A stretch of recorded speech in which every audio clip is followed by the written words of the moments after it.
As fate would have it, the first customer to buy food from Amaka that morning was Uche, Ikena's best friend. After paying for the food, Uche happily carried it home. Just a few moments later, a speeding motorcycle suddenly lost control. Crash! It slammed into the table where Amaka's pots of soup were displayed. The exact pot that contained the poisoned soup fell to the ground and shattered into pieces. The poisonous soup spilled everywhere. "My soup!"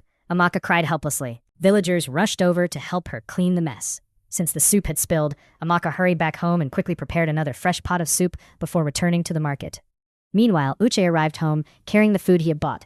To his surprise, he found his best friend, Ikena, sitting outside waiting for him. "I've been looking for you," Ikena said with a smile.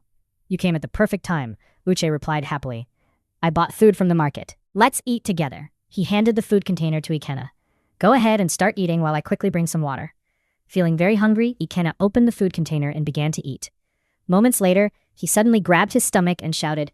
He collapsed to the ground. At that very moment, Uche, hearing Ikena shouting, returned with a cup of water. The cup slipped from his hands. "Ikena! Ikena!" he screamed as he rushed toward his friend. But Ikena was no longer responding. Terrified, Uche ran as fast as he could back to the market. "Help! Somebody help! Ikena has collapsed." Everyone abandoned what they were doing. Ngozi, Chinedu, Amaka, Emeka, and many villagers immediately followed Uche to his house. When they arrived, the entire compound became silent. Ikena lay motionless on the ground. He was dead.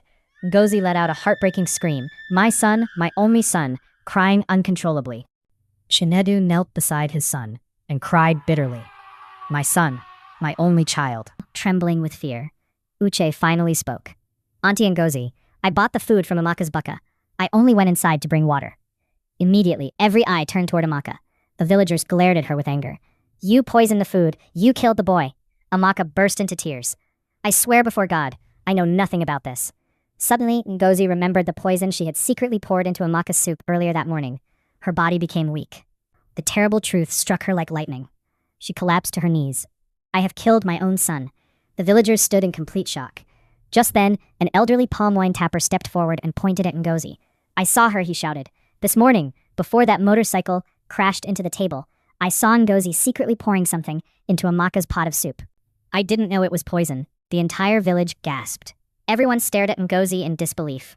Realizing there was nowhere left to hide, she fell on her knees and burst into tears. "Please forgive me. Hatred blinded me. I wanted to destroy Amaka, but I have destroyed my own home. I never imagined my own son would eat that food."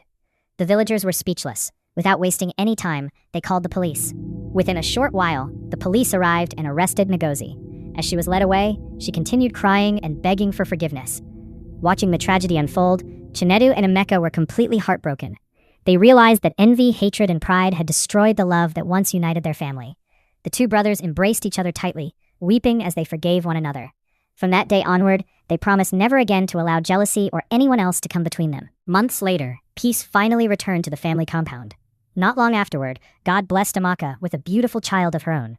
The people of Yamudake never forgot the painful lesson they had witnessed, and from that day on, they always said, "The trap you set for another person may become the very trap that destroys you."